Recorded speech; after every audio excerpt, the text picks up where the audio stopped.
Hello and welcome to Deep Blue Sea, the podcast. I am Mark Jellyfish Hoffmeyer. And I am Jay Seagull on a surfboard Cluett. And today this is our season 4, episode 1 of season 4. We haven't really got seasons for the podcast, but unofficially season 4. We have finished all of the Deep Blue Sea films, all 3 of them, to date, chapter by chapter. That's all done. You can go back in time and go back in our feed and listen to it. If you can go back in time, awesome. Yeah, I mean, if you can go back in time, let us know too. Yeah. Yeah. Unless you're going back to steal our idea and do this podcast before us, in which case don't do that. We did it. Yeah, don't. That's mean. Don't.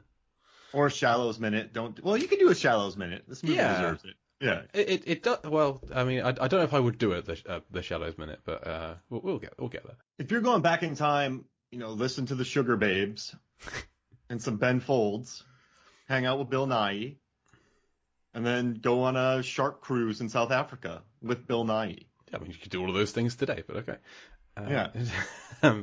Anyway, so we're talking about, we've moved on from the Deep Blue Sea franchise chapter by chapter. We're now on to Deep Blue Sea adjacent films as part of an education of me who has not seen a lot of Deep Blue Sea adjacent films. These are films that heavily feature sharks or aquatic monsters or are directed by Renny Harlin or have some other connection to Deep Blue Sea in some manner. And we are starting with The Shallows, as you already know because you've started playing this podcast and it's the title of the podcast. Wait, what? I'm sorry to surprise you. So what is The Shallows? Well, let me tell you, it's mainly when I say to people that I do a shark movie podcast, the first response I get back is, "Oh, what did you think of The Shallows?" And I was like, "I haven't seen it." Is the response I can now stop using because I have now seen it. It was released in finally after a year of me babbling on about it. Over a year. Or years of me babbling on about it. So it was released in 2016, directed by Jaume Collet-Serra. Apologies if that is... Jaume. I listened to it beforehand. Okay. Thank you. I should have done, but I ran out of time. Jaume, so that's on me. So the outline of the plot, we will probably get into spoilers during this podcast, but we'll give 100%. Yeah, we will definitely give into spoilers at some point because I want to talk at the end because it's awesome. So this stars Blake Lively as a medical school dropout and surfing enthusiast, Nancy. She visits a secret, secluded beach in Mexico where her recently deceased mother once visited, and there Nancy encounters a vindictive shark that leaves her stranded not far from shore with just a small rocky outcrop, a buoy or buoy, a whale carcass, and some conveniently sharp jewellery at her disposal to try and survive. It's the general plot. And I gotta say, Mark, I really like this film. Yes! I was expecting to. I didn't know much about it other than Blake Lively in The Shallows, and there's a shark of some description. But I really liked it enough. I've watched it twice and then scanned through it a third time today as well. So in the space of a short amount of time, I've watched this 3 times. It's an 85-minute movie. I mean, it blasts by. This is like just muscular and efficient and just wonderful storytelling. And I'm so happy that we're covering this right after Deep Blue Sea because to me, Jay, this is my 3rd favorite shark film of all time. Okay. It really is. The box says the best shark movie since Jaws. Hey now. Yeah, I was offended before I even put this disc in. That's strong claim. Well, not according to Rotten Tomatoes, their Versus show. Yes, indeed.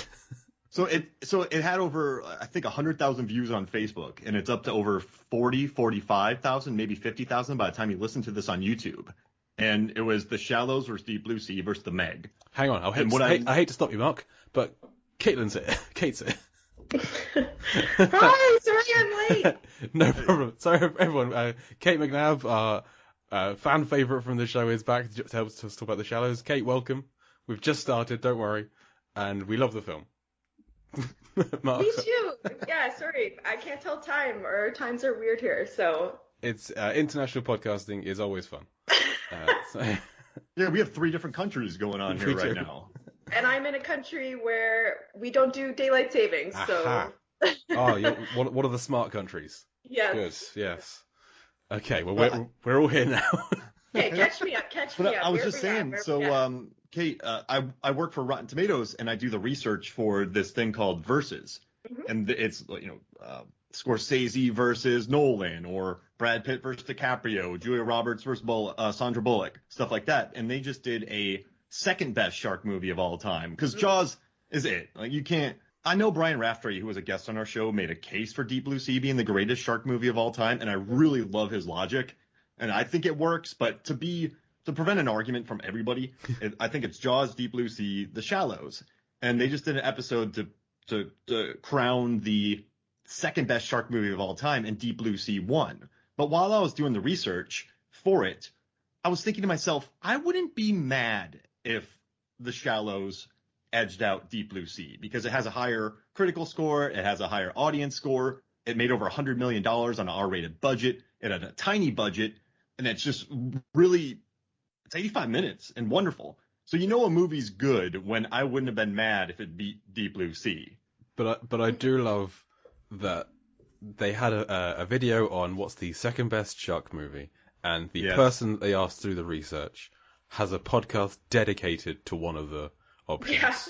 Yeah. And there was no bias in that at all. I mean, I've been doing the show for like 3 years now. So, and by the amount of people who have watched it, and they promoted Deep Blue Sea, the podcast, on it. So, but I want to say, I'm always objective. And so I researched the heck out of The Shallows. I watched everything. I talked about how the shark is a female and she has the hook in her and she's scarred up and she's just really angry at humans and vindictive. And I figured out the size, all the science behind it. Like the costume designer in this movie, I don't know if you know this, but the costume designer is Kim Barrett. She worked on Aquaman, Romeo and Juliet in the 90s. She did The Matrix. So Cloud Atlas, she's a Wachowski acolyte. She's done Nice Guys. So you have Speed Racer. So you have one of the, like, I think Jean-May Collet-Serra, he did what? Nonstop, which Commuter, which are really solid thrillers. It's a film I really enjoyed. Yeah, exactly, right? Like, good director, great costume designer. Blake Lively wanted to do this movie because Ryan Reynolds did Buried, and he loved that experience. So she's kind of on an island in this film, acting by herself. You have Great Seagull. This is better than Buried. I just love this movie. Better than Buried. Oh, yeah. Oh, absolutely better than Buried. I like Buried. This is better than Buried. Anyway, we have a guest. Yeah. Kate. Well, so we've established I had never seen The Shallows before. I've now watched it. I really liked it. Mark's seen it before. Really loved it. What's your history with The Shallows? What are you coming from this? Coming to this? I have also seen it. I've written about it for my blog, the infamous blog I write. I hadn't seen troublemaker. it when surprise. I hadn't seen it when it first came out. I think I've talked about this before where I'm always scared to see a new shark movie because they're usually pretty terrible. And so I hadn't seen this one, and all my girlfriends who love shark movies were like, you got to see it. So I finally watched it, and I love it. My first thing here in my notes is I had no notes. And I agree with you, Mark. After Deep Blue Sea, for me, it's the best shark movie, and I would not be upset if somebody said this is the best shark movie after Jaws, because I think it depends on your sort of temperament with shark movies. If you like sort of more, this one is legit scary to me. Like, yeah, I love it. I love so much about this movie. I rewatched it a lot over this last week gearing up to it, but I wrote about it. And for me, when I started the blog, this was 2 years ago that I first wrote about it, it really like broke open the canon of shark movies for me. To me, it's another sort of marker in our line of shark movies. You know, I do agree that Jaws is the best shark movie ever and sort of starts the canon, even though there's precursors to it. And then Deep Blue Sea is another point, you know, in 1999. And then for me, The Shallows is another big point in the canon. And I think we see that because now there's so many movies trying to emulate The Shallows, and they're all bad. But, so yeah, I love it. I love Blake Lively in this movie. I'm not a huge Blake Lively fan in general. Like, don't at me. I love her in A Simple Favor, but I love her. So good. Henry Golding needs to be in a shark movie. Yeah, like I think he's maybe like too big for a shark movie now. He's surpassed it.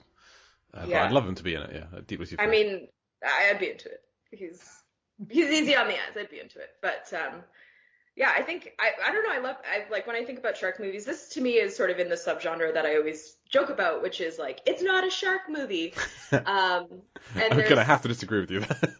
Yeah, I know. Well, the director himself, he talks about how it's more of a like survivalist isolation flick, and I totally agree with him on that. And I think because of that, like this movie is not constrained by trying to be Jaws.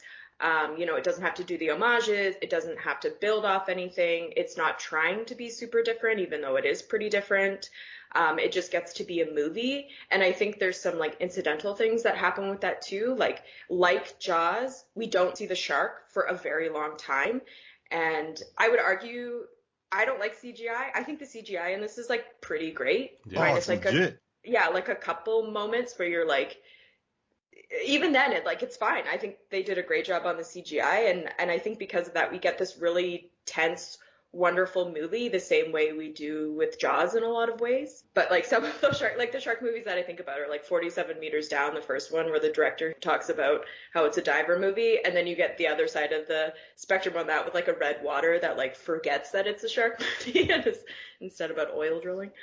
But yeah, I think like I really love Nancy. I love the character so much of her, and I love her journey. And I'd be curious to hear how you guys feel about her in general, especially at the beginning, because for me, not to be, I don't know, but as a woman watching her in Mexico driving with a man she doesn't know by herself to a beach that she doesn't know where it is, I talk about this in my blog, like the vacillation between sort of the rape culture feelings that I feel and like the movie is really, really strong. You're like, why are you in this car by yourself? You don't have an out. Your friend is not coming.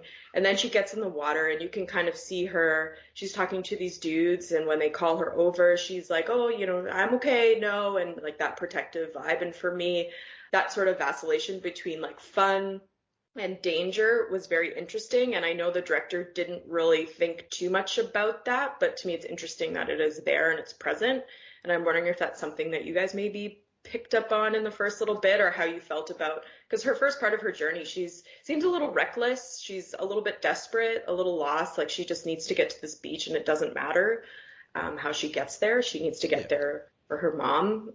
She's searching for something, obviously, some type of catharsis. Well, it is something I picked up on as well about with outline that she thinks herself as responsible, reliable, and the Charlie says she's bossy. I expected that to have like more of a thread in the film, like more, because I agree. It felt like she's kind of almost trying to prove herself that she's willing to do this, do these more dangerous or outgoing activities, that she's on her own, but she's still going to go ahead and do it. But the fact that she's going to the beach without her friend, and they're going to meet there, even though they don't know what it's called or how to get there on their own, is a little odd. A little like you feel like you drag her out of bed and say, right, we're going now, and you know before you head off whether she's going to come or not. But I get it. Friends are unreliable. Friends get drunk. The Irish flu is a term I've never heard before for a hangover, so I liked that. And smelling of Don Julio and bad choices.